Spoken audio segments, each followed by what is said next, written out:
How are you? I was Good. just How are telling you everybody doing? how excited I am that you're our guest this episode. Yeah, I'm really excited too. Thank you so much for reaching out because I'm really excited. Yay, of course. Let's just give a couple of minutes to like let people jump on Yeah. and like your followers are probably just now getting notified that you went live, so that's super exciting. If you guys have not already met Kelli, she's amazing. I was telling everybody to just hit the little arrow on the top and hit follow. You're so inspiring, and I love seeing all your different looks and your makeup and all the good stuff. Well, thank you. I know, and you look so different from the last time we talked. I know. Yeah. Well, that's just one of the many perks of wigs, right? Yeah, I'm like, you have a different hair color, different hairstyle, different makeup, totally Mhm. different. I love it. Hi, Yep. Julie. Okay, so Kelli, we'll go ahead and get started with our interview. Everybody that's just joining in, thankfully, these amazing lives are going to be saved on our IGTV and then later will be on our YouTube channel. So you'll be able to go back and catch any of the interview if you have to like kind of come in and out or if you have to catch it later.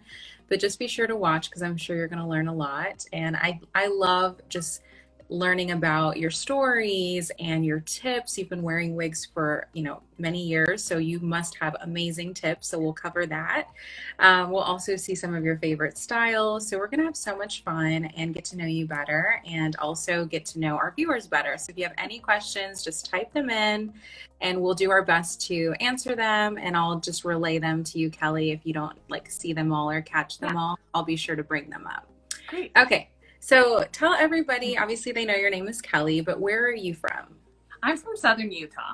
So, yep, Southern Utah, and I've been here for about 10 years, and yeah, I love it here. It's beautiful there. It is. Okay, so tell us just a little bit about how your journey with wigs started, kind of, how you found out, like what are some things that you went through, just your journey in general, so that maybe some of our new viewers don't know you yet, or those that do follow you maybe haven't heard your story. So yeah, definitely tell us about that. Yeah, absolutely. So my wig wearing started in 2009. So I've been not 2009, 2019. Geez, that's a big difference.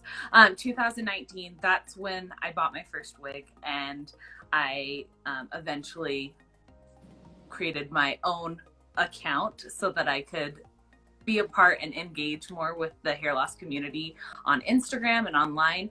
But my hair loss journey started in 2007 when I was 17. I was in high school at the time. I was living a really active lifestyle, and I had some symptoms that started to arise.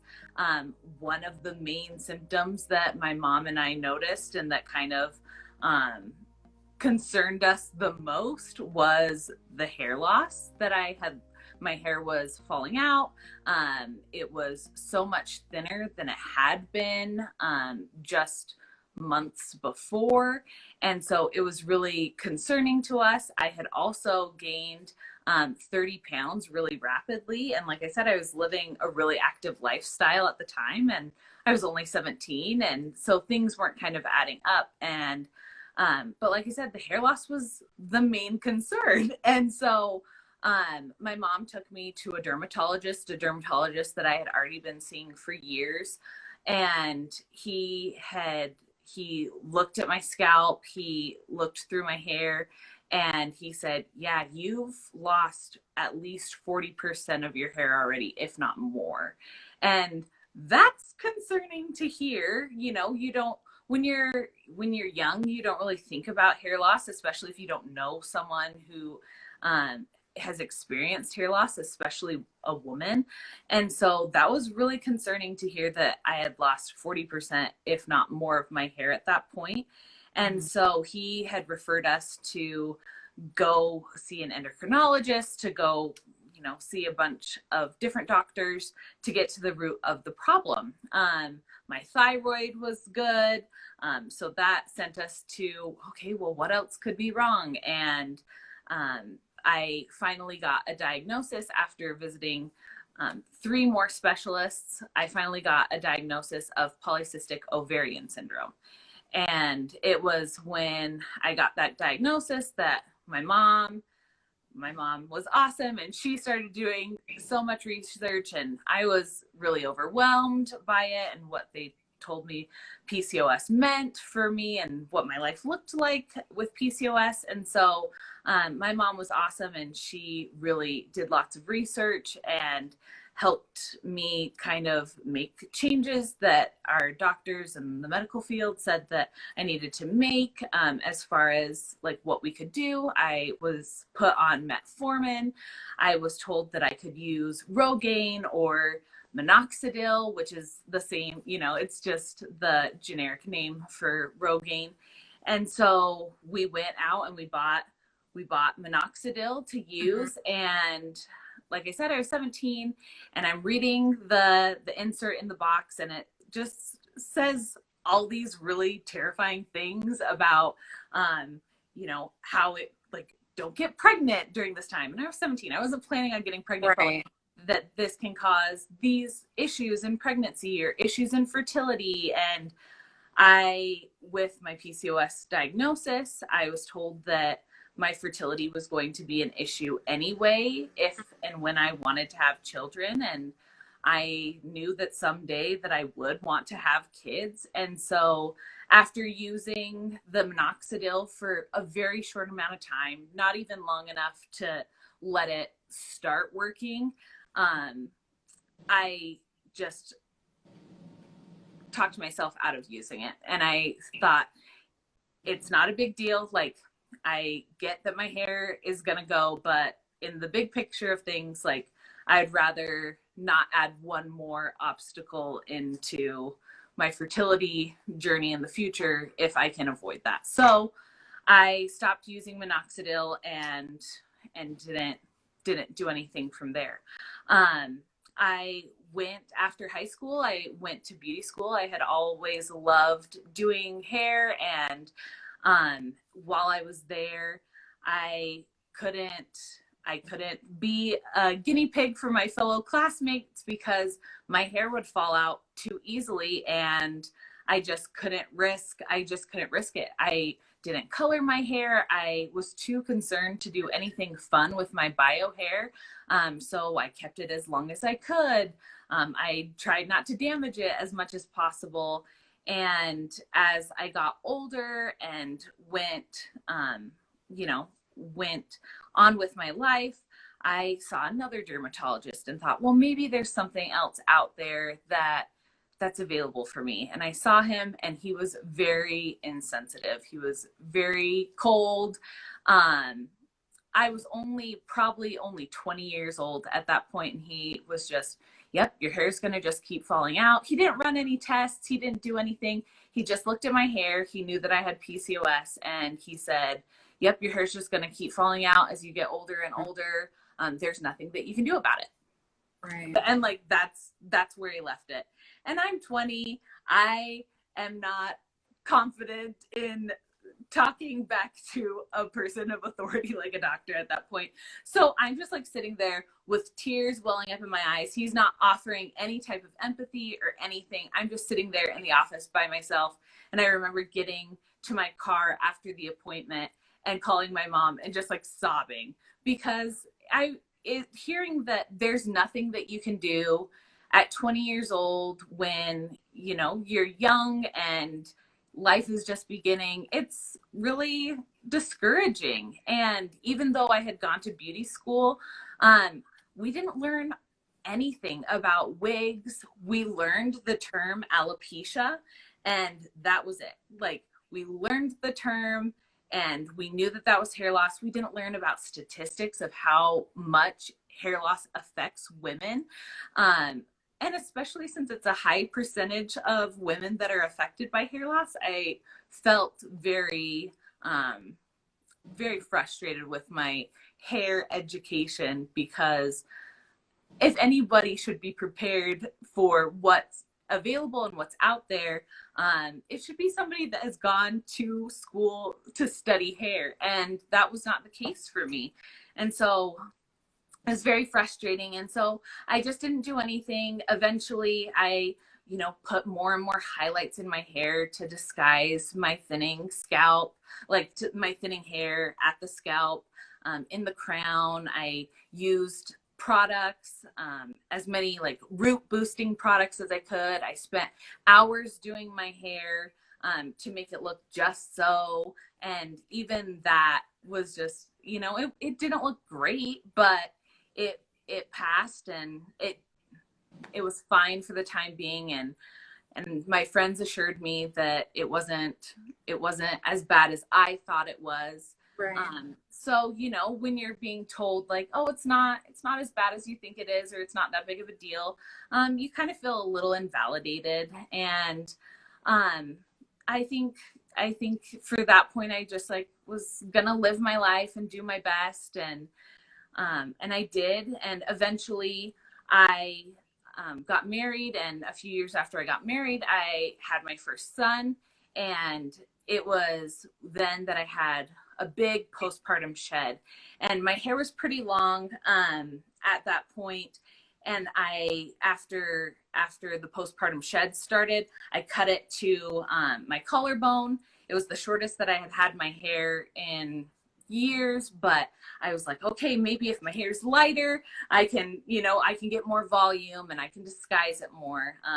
Smoke and mirrors is what my mom would always say, because her hair's thin and she knows how to style it to perfection. And she said, oh, it's just all smoke and mirrors. So I adopted the same mentality. Okay, I can do this. And it just wasn't working. I put more highlights in my hair. I made do with it. I knew that there were wigs out there. And in my mind, I thought human hair, that's what I'm going to do. After my first child was born, I started saving for a human hair wig. And I knew it was going to be expensive. So, and I was a college student. I was only working a part-time job. We, we're poor, young married kids. And I just started squirreling away as much money as I could. And then just doing like a Google search for human hair wigs. Like that's all I was doing. No community, no nothing. I didn't know it was even out there at the time. And so I was just squirreling away money, and I had another pregnancy and more postpartum hair loss, and the hair just never came back in the same way. It was after my second pregnancy and second postpartum where my scalp was so visible, especially in the crown and in the front. And I had started following Amber from Fabricating Fringe, and she was the first hair loss account that I found on Instagram. And I thought, oh my gosh, this woman's hair looks like my hair. And she is posting it online. And I've never seen, like, I didn't know other women were experiencing this. And this was, 3 years ago, 4 years ago. And I was just amazed that there was somebody else experiencing it.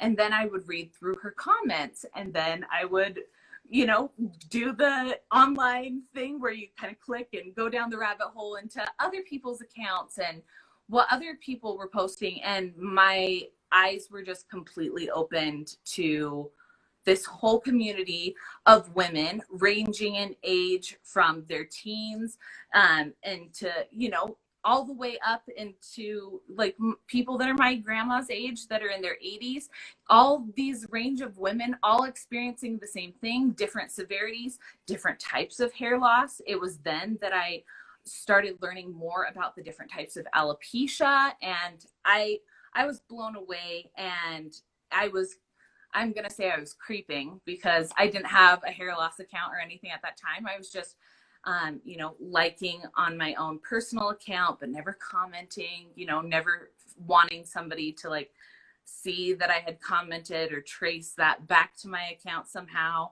I just mostly kept it secret.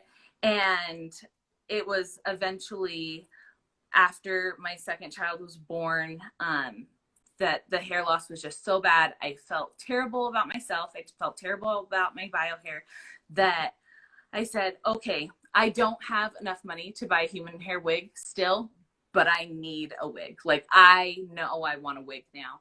And I had ordered some wigs online and tried them on and did not work.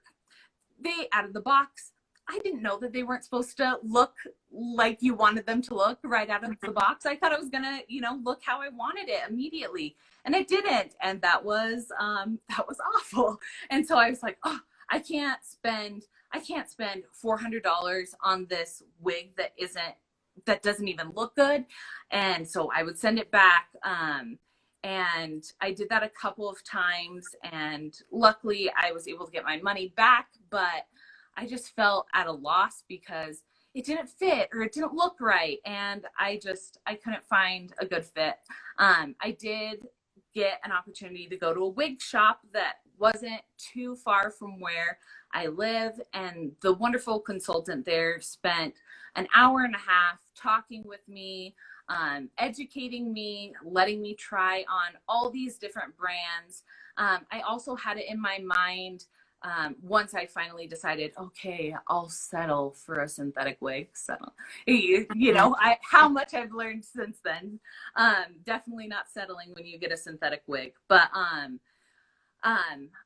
had it set in my mind that only this one specific brand would look good, and I didn't end up buying that brand at all from the wig shop. I ended up buying a completely different brand that I knew hardly anything about.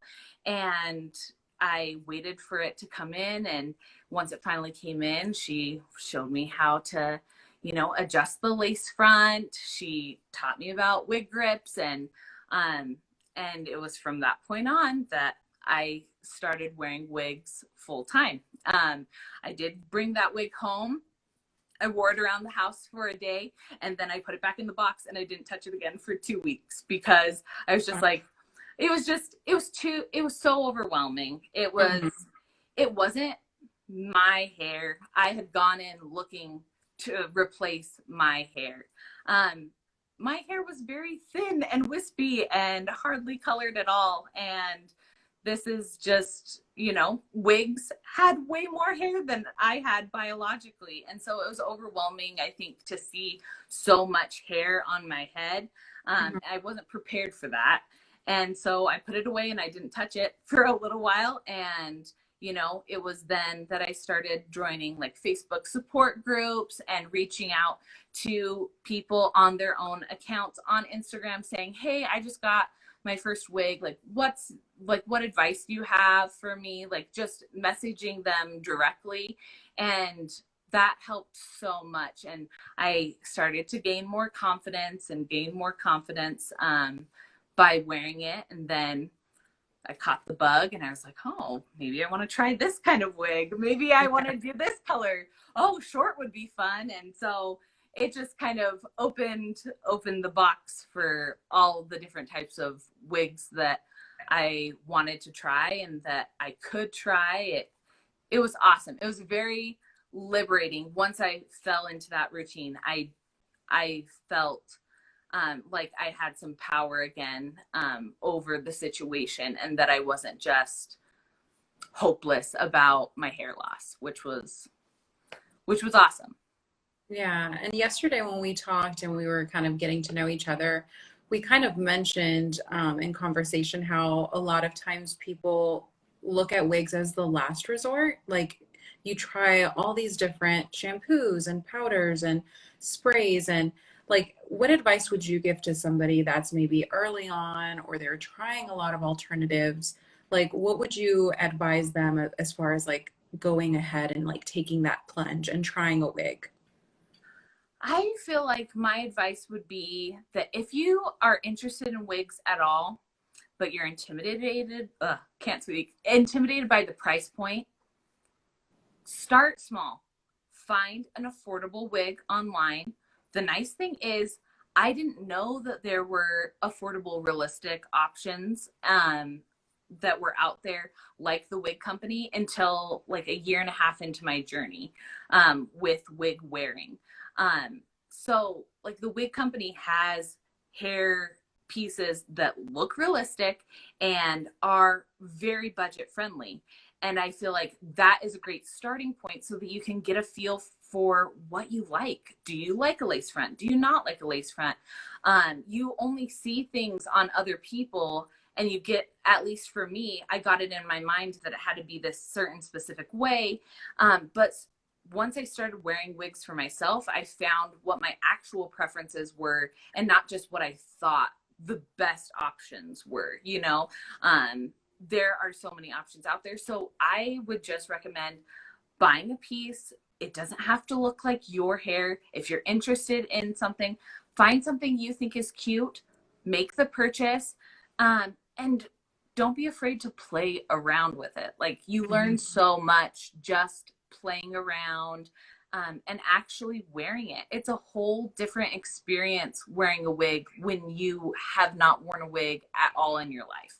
And it takes getting used to. It's not, like I said, I put my wig away for 2 weeks, and even then I would like, when I did start wearing it, it was, you know, little bits at a time. I would wear it out to like the grocery store where I knew I wouldn't run into anybody, and then I would wear it to work, you know, baby steps essentially. And that takes time to build up that confidence and to feel comfortable. So don't hesitate, don't wait, because it's going to take time anyway.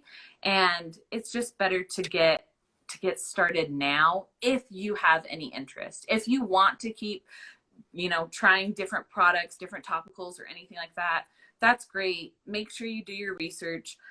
If you're anything like me and you have a hair loss diagnosis, and you know that it can only be treated by certain things, that can save you a lot of money in the future that you can put towards wigs instead. You know, it was in 2019 that I finally asked my dermatologist for a scalp biopsy, to confirm what I had already suspected based on what I was learning from these women online, but that I had androgenic alopecia. And there's no cure for androgenic alopecia. You can treat it with minoxidil, but that is only a temporary fix, and you have to use it for the duration of however long you want to keep that hair. And so that's very freeing to know as well. Like, all right, there aren't topical options. There isn't a magic cure out there. I'm going to save my money and I'm going to put it towards wigs that I know that can be fun and that I can actually enjoy. So that would be my advice. Go and buy a wig, play around, enjoy it, and kind of see what you like and don't like, and make judgments for yourself. It's the best possible thing. It's awesome. I love that. And I know you said you kind of had a hard time, like early on, like, you know, you were privately following some of these accounts. So how did you get to that stage where maybe you were, frustrated with your diagnosis or just struggling with it, and you didn't want people to know, or you didn't want to talk about it, versus now that you're so open and honest about your journey, and you're, posting on your Instagram page, you're very, open that you wear wigs. So how did you get from that early stage to where you are now? Yeah. So like I had said, I had been following Amber for years from Fabricating Fringe, and, then trickling into other accounts. And it was seeing her and her openness, and how much knowing somebody else out there had hair that looked like mine, and that was carefree about it, and willing to share her story, that I thought, okay, if I can do what these ladies have done for me and offer any help that I can, that's what I want to do. Like, I want other women to be able to feel seen, and to be able to recognize themselves through someone else online, and to not feel alone. That isolation with hair loss, even if you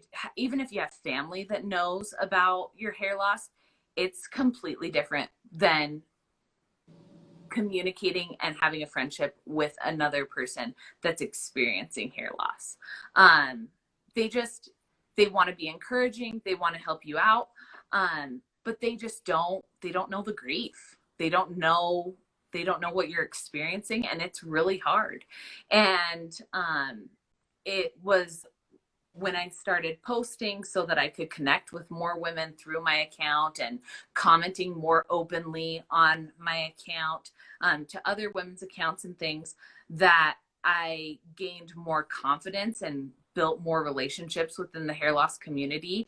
And that's the whole reason that I have my account, is to help other people feel like they have an option, like that they are not alone, and that there is someone out there that can relate to them and that is willing to support them. Because I've had so many, online friends, perfectly nice strangers, essentially, that I have built such amazing relationships with online.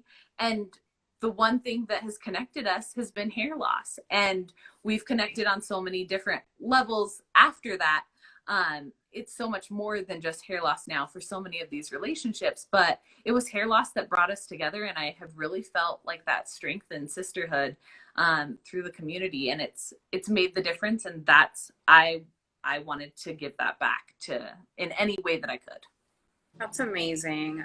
Totally applaud you for that. All of our guests so far kind of started a very similar journey as far as being very private about their hair loss. And then I think the community of the hair loss community on Instagram is such a huge support system. And so far, everybody that I've spoken to,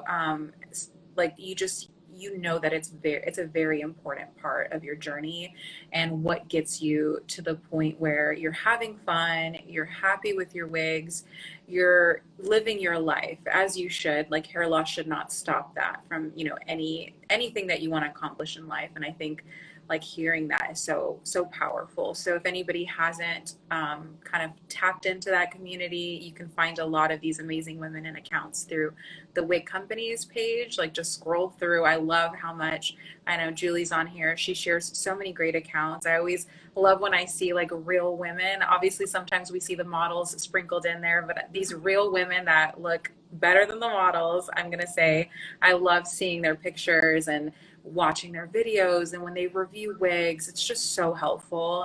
So that is a huge resource for anybody shopping for wigs online. Search on YouTube for the name of the wig, the color number, and you can find reviews and videos and see it on different women and face shapes and skin tones, and it's just amazing. It's a huge help. Mm-hmm. So I know you've been wearing wigs for a while now. So what are some of your favorite tips that you've learned along the way that you would kindly share with some of our viewers? Yeah, favorite tip. I would say that my biggest tip or my biggest thing would be to not be intimidated by how it looks when it comes out of the box. Like I said, when I started buying wigs online, before I knew that I had access to a wig shop where I could see something in person before purchasing it, ordering something online was my only option. And for a lot of women, that's their only option as well. And it's intimidating because you see it in this perfectly styled, perfectly lit, photograph online, and you think, okay, that's what it's going to look like. I'll take it out, I'll put it on, and I'm going to look like this person. And when that's not the case, it sucks. You think, oh my gosh, what have I gotten into? So I would say, don't be intimidated by how it looks out of the box. And that's why I say, start with something more affordable so that you can play and learn how to manipulate it to fit you. Because when you purchase from any company online, if you change the parting, or if you restyle the hair, or if you do anything to it, you're stuck with it. You can't return it. That seems to be the case. And that stopped me from trying to see if it could even look different on me. So I'd say, don't be intimidated by how it looks out of the box. Start small with something that's not so expensive, but that still looks realistic, something that's budget friendly. Play around with it, and then you can start graduating into other pieces, because no wig out of the box looks perfect. Every wig that I have had, tried on, anything at all, has had to be customized by me. And customized sounds like so fancy, but like I've had to change the part, or I've had to add concealer, or I've had to, trim the bangs. Like those are things that, so that it will fit my face and so that it looks like regular hair on me and not just something sitting on my head. So that would be my biggest tip, is to not be intimidated by how it looks outside of the box, and to start with a piece that you wouldn't be too afraid of, messing up entirely, so that you can, learn what works and what doesn't work, because it's all trial and error, unfortunately, at the beginning. And then just tapping back into what you said about, women that have had hair loss, maybe the majority of their life, or have always had thinning hair, you put on a wig and it's just overwhelming. The amount, the fullness, sometimes they're a little bit bulky, especially if we're going to film and post a video like with two different ways of putting on a wig, which is going to be really fun. So everybody be on the lookout for that. But sometimes when you put on a wig and you dive into it and you flip it back, it's even more voluminous. So we're going to show a different way of putting it on if it's like your first time putting on a wig, or you're used to having maybe flatter, thinner hair. So it's not so overwhelming initially. But my advice would definitely be to start off with a wig that's maybe a little bit straighter, because it's going to be a little bit flatter, versus right off the bat going for something with curls or waves. Even if your own hair, you usually wear it wavy or curly, start off with something a little bit straighter and it's not as overwhelming. Plus, like the style you're wearing, if it has a mono part or a lace front, those features are going to make it look more realistic. And I love that the wig company has really affordable lace front mono part options, which is honestly unheard of. I've worked with so many wig brands, and finding that price point with those features is unheard of.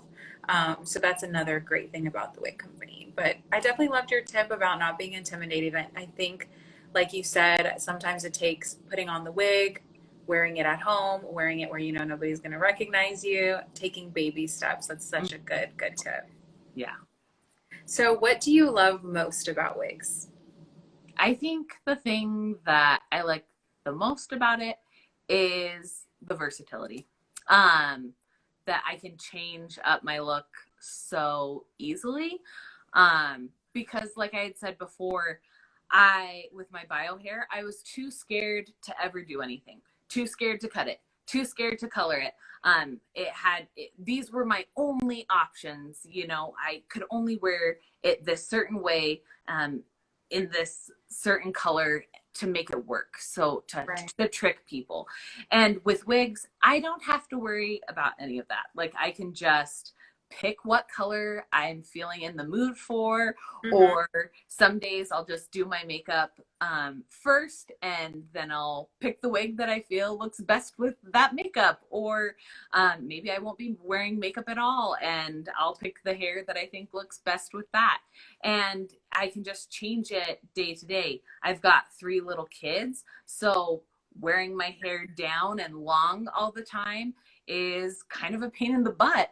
So being able to throw on for preschool drop off and pick up a short style that I can, throw on and make it look cute, and then go and pick up my kids and come home, is an awesome option for me. And it's allowed me to try so many things that I wouldn't dare to try with my own bio hair. And I feel like even for people that have great bio hair on their own, wigs are amazing. Like, buy wigs, play around with wigs, because if you aren't sure that you want to commit to, a dark color or going completely blonde that costs hundreds of dollars and can completely damage your hair, buy a wig and see if you like it that way first. And who knows, maybe you'll just end up wanting to wear that wig because maybe you don't always feel like being blonde, or maybe you always don't feel like being a redhead or a brunette. It's been awesome, and it's been so much fun, and I've loved just being able to pick and choose as it fits my mood. So I think that's what I've enjoyed the most about wig wearing.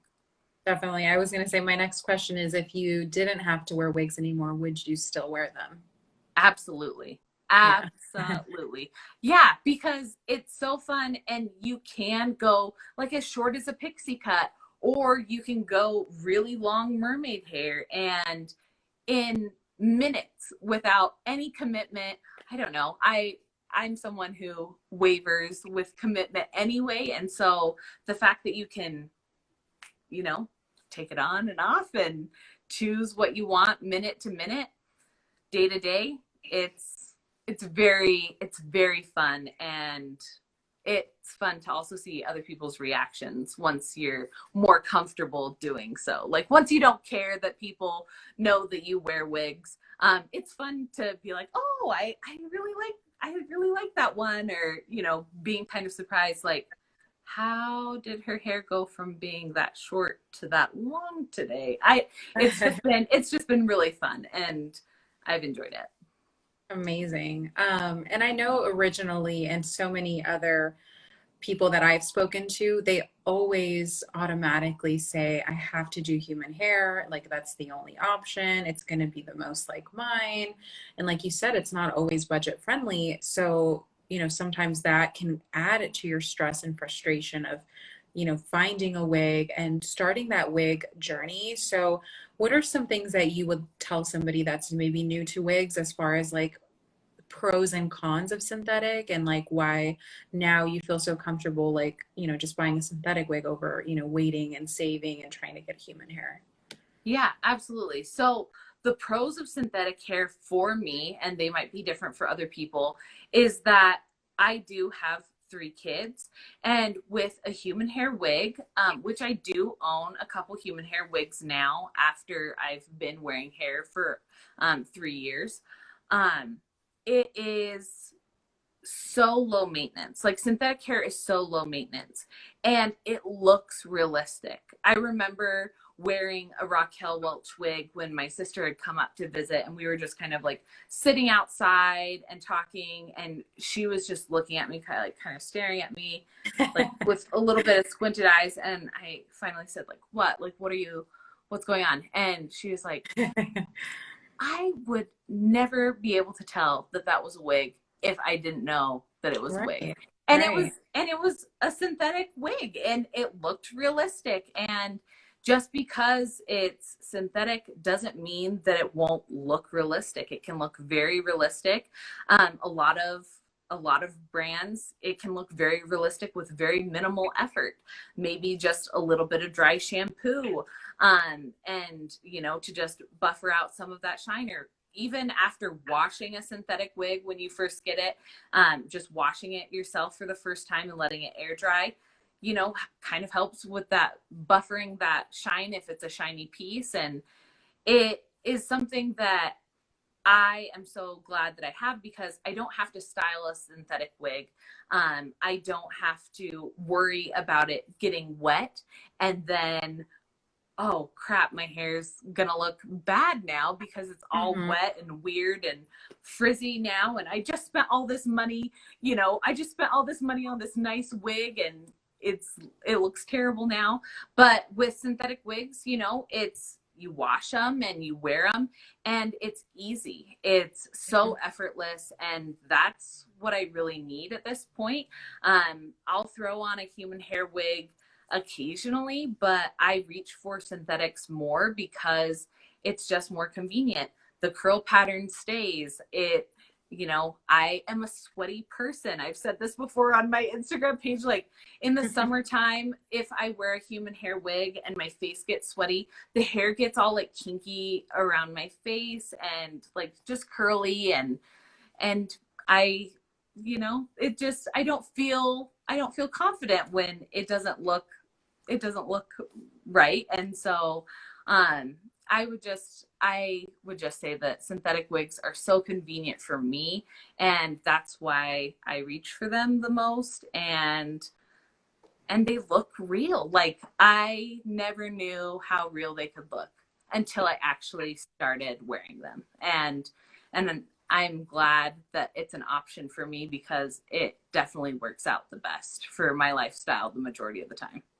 Yeah, that's amazing. And that's such a good point because if you are kind of an on-the-go person, which I don't know who isn't these Yeah. days, right? Even virtually, you have to be, camera ready at any minute of the day. And, you're gonna go out and maybe you wear a mask, so you're like, oh, I don't have to do my makeup as much, but what about your hair? You still have to do your hair. It's like the one thing you do still see.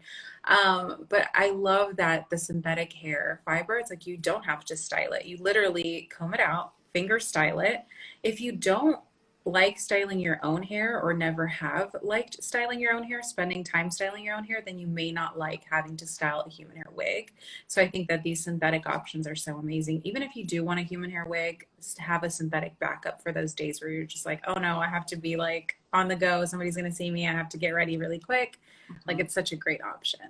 Yeah, absolutely. And I think that a lot of people also, when they spend that big money on a human hair piece, maybe don't realize the commitment of, you need to be using good quality products to maintain Right. that hair too. And that's an additional expense as well. That's another pro of synthetics, is that like you spend this amount of money that you're going to spend, and you Mm-hmm. know that it's going to last for a certain amount of time, and you can kind of plan around that. But with human hair, you need to put the best care and products into maintaining it, because it's an investment. If you're spending, hundreds, more these days, thousands of dollars on a human Right. wig, you're going to want to take care of it. And it gets really pricey really fast. And synthetics are more budget friendly, just all around, care maintenance wise, and initial purchase wise. Definitely. Okay, so we're coming close on the hour. We could Yeah. keep talking and talking and talking.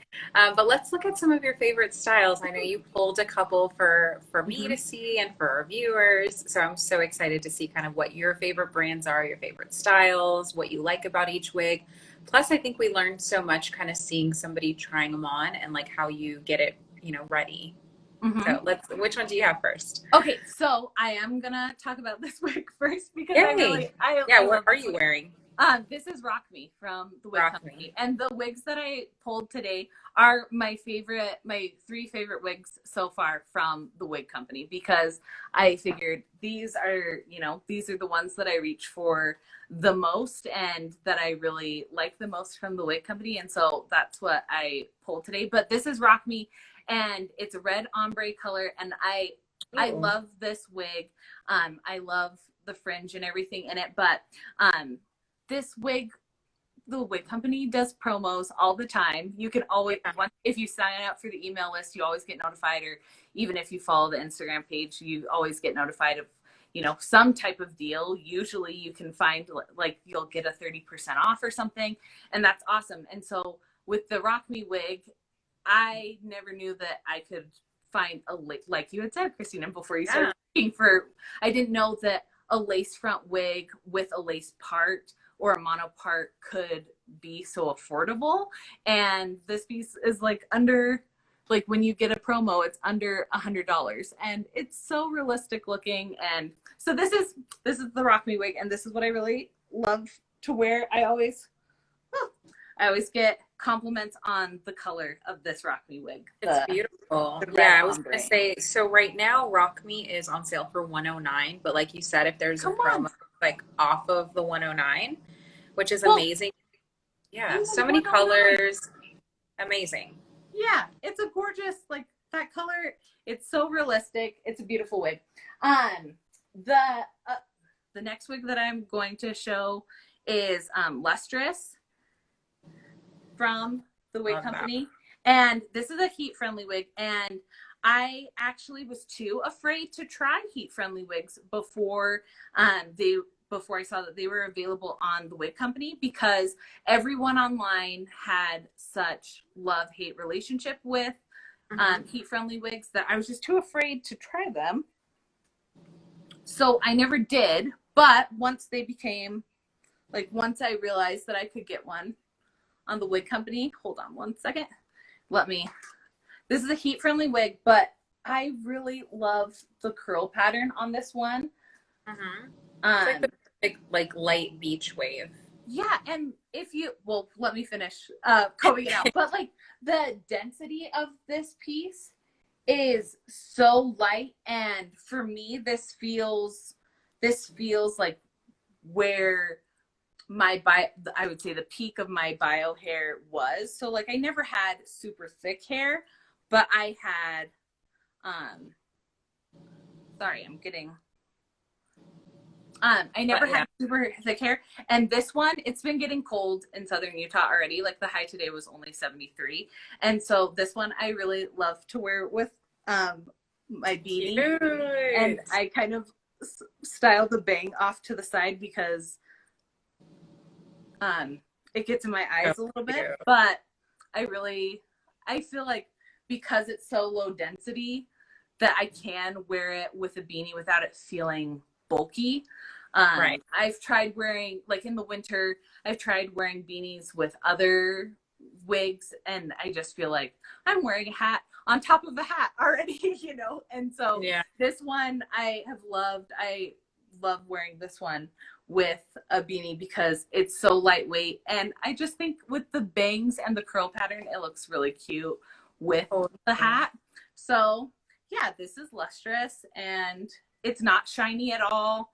The curl pattern, I don't know. The curl pattern is awesome. I am losing my wig grip right now, but I love how you added like a hair accessory. I talk about that all the time. I know I sound like a broken record, but I love, like, just because you're wearing a wig doesn't mean you can't get a headband or you can't add hair clips, and like scrunchies are actually cute these days. You can get a scrunchie, you can fit your wig in a little pony. I think treating it like you would your own hair actually even makes it look more realistic. And there's so many people that would have no idea you're wearing a wig. And I think sometimes like we're self-conscious of ourselves, but other people, if they're looking at you, sometimes that can make you feel like, oh, do they know I'm wearing a wig? They're probably looking because they're like, man, her hair color is like perfect, her hair looks so good. That's what a lot of people end up telling you, like when you're asking them like, oh, what are you looking at?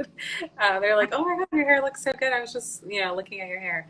But I love that, and I love that style you showed. I was gonna say, just before I forget, that statements and stunning statements, that line has very natural density. So if you specifically want something a little bit lighter, thinner, like not so bulky, especially to start off with, then look at the Statements collection because they're like perfect. Okay, which one's next? Okay, so the last one that I'm going to show is, I would say overall, she is my favorite wig from the wig company.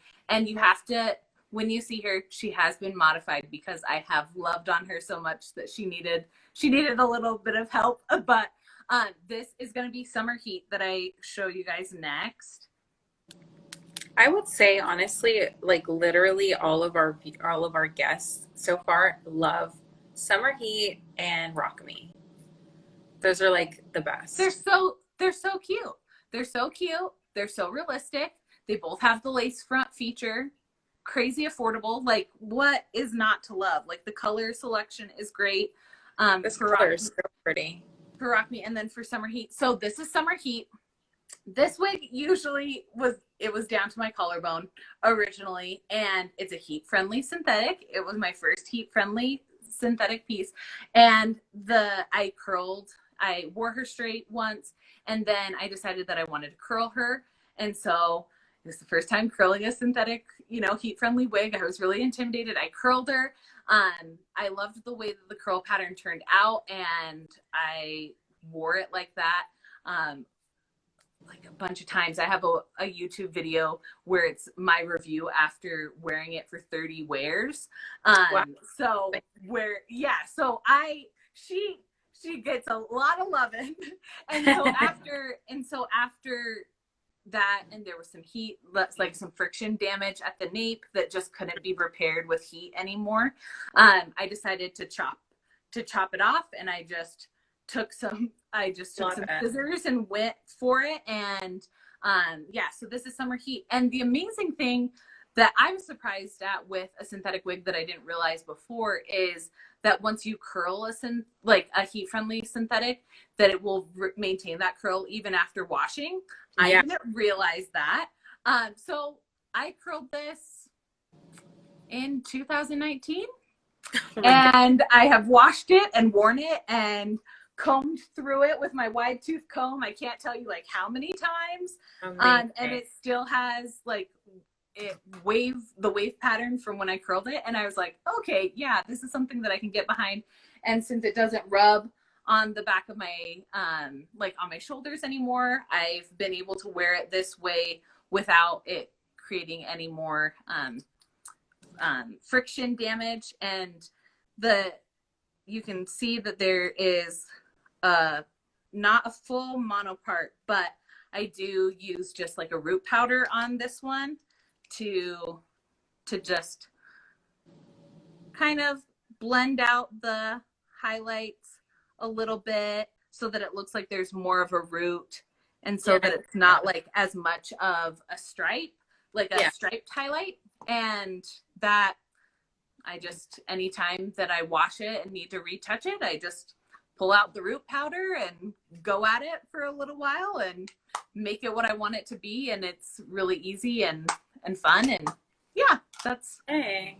So we have a question. Does it come in a blondish color? It does. It comes in a lot of blonde colors. I personally really love like the colors that have like variation or a little bit of depth to them. But like the F26613 is really pretty. The F2629, which has kind of like some warmth to it, is really pretty. But yeah, if you just go on the website, this one is called Summer Heat and it's on sale the same as Rock Me. It's 109. So it's an amazing price for it to have lace front. It has a deeper lace, so it kind of looks like a mono part. It's amazing. And I do love what you were talking about, you know, actually cutting it. That can prolong the life of your wig. So let's say you do have a heat friendly style, and heat friendly, as much as I love it, and it's my preference, like when I either shop for a wig or we're in a design meeting and we're trying to come up with a different style, like I always gravitate towards the heat friendly. But the heat friendly fiber, when it rubs on your clothes, especially now that it's getting a little bit colder, if you're wearing scarves and sweaters, and like that friction does cause it to kind of frizz, get a little dry, looks a little almost like split ends is what I say. Trimming it like you did, like taking it off the shoulder instead of just throwing it out or tossing it. Maybe it's your backup wig now, but you can have it cut and short. And I love the cut you have where it's just like a blunt bob. And you can get, like you said, so many, so many more wears out of it, so many more years. We don't typically say keep it for years. Yeah, no. So many do. So many but, do. you know, when you're not, if you aren't wearing it every day, like, yeah, absolutely. I mean, like I said, I am not ashamed to admit how long I have had this wig, and it, like I said, it gets a lot of wear. It's always it's so pretty. Yeah, and I get a ton of compliments on this wig color, like on the color of this wig. And so, which one is that? Do you remember the number? It's F99. Oh my gosh, 99894.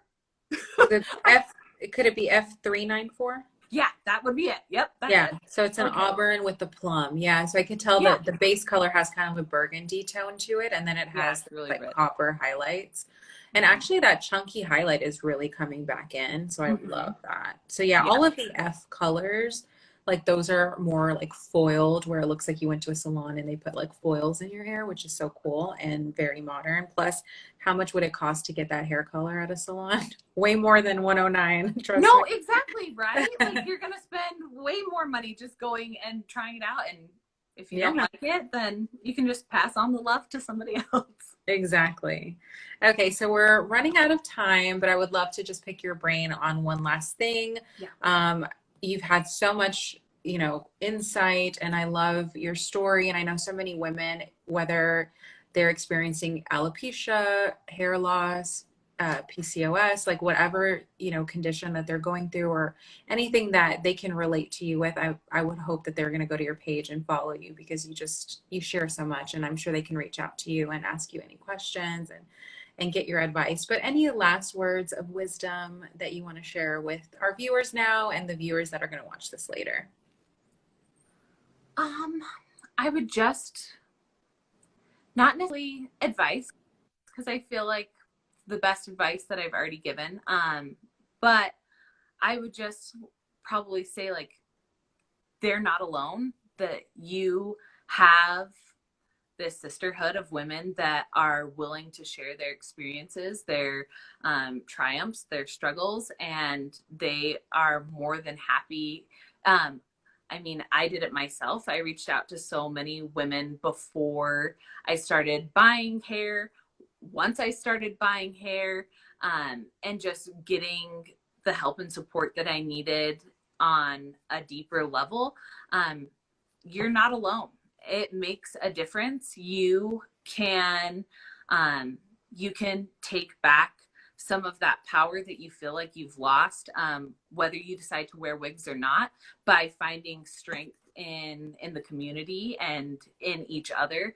And I just want everyone to know that no matter how old you are when you're experiencing hair loss, that the way that you're feeling is valid. And, you know, we're here to hear you and to share in that, and that struggle and that grief, and just, you know, to offer any help that we can as a community. Like that's the whole point that any of us hair wearers have gotten online, is because we want to help other people like us. At least, you know, the people that I've engaged with, that's why they're there, is to show people what's possible with wigs, so that they can help people feel confident wearing wigs and move past that hair loss. Because I don't think you'll ever get over hair loss. I know I'm not over it, but most days it's not all consuming anymore, and that is a big win. And I think that is possible for a lot of people when they have support. That's amazing. Thank you so much for being our guest. This is our 13th episode of Hair and Happiness, and every episode is just as special. So if you've missed any of the past ones, be sure to look at it on our YouTube channel. We're going to save this under our IGTV, so that's super exciting. You can go back and watch it. Kelli, you're amazing. You're so inspiring. Keep doing what you're doing. Keep looking beautiful with all your wigs, and I love the mom aspect of your life that I saw yesterday with your kids wearing the wigs too. Love it. Yep. Yeah, so thank you so much for joining us. Thank you to everybody that was on with us this whole hour. Thank you for commenting, and please share our IGTV to any other women or friends or anybody you know that's maybe newly diagnosed with hair loss, experiencing hair loss, or looking into wigs, needing help with wigs. I'm available. My hair Instagram is @thehairyoulove, and I know Kelli, you're available as well. So follow us both and send us any questions. Our DMs are open, and it was just so nice getting to talk to you and getting to know you better. I love that you also went to hair school, so we relate on all of that stuff. So I'll pick your brain every now and then, and you can pick mine. Absolutely. Yeah, but looking forward to seeing you online, and hopefully we'll have you come back as a guest at some point again. Yeah, thanks so much, Christina. Thank you, the Wig Company, as well. I really appreciate it. Thank you guys for joining us. Thank you for all your nice messages. And yeah, DM me. I am here anytime and all time, all hours of the night. I've got a 6-month-old, so message me. Oh no. So you'll be more available than I will be. Yeah. Mine's 3, so he's getting a little bit better with the sleeping, but yeah. Well, thank you again, and thank you guys for joining us. Be sure to follow the Wig Company to know about the next Hair and Happiness episode that will probably happen next month. So be on the lookout. Thank you guys for joining us. Have an amazing Tuesday evening and week, because we still have how many more days? The week's just started. So have a great week. Bye. Bye, Kelli. Bye.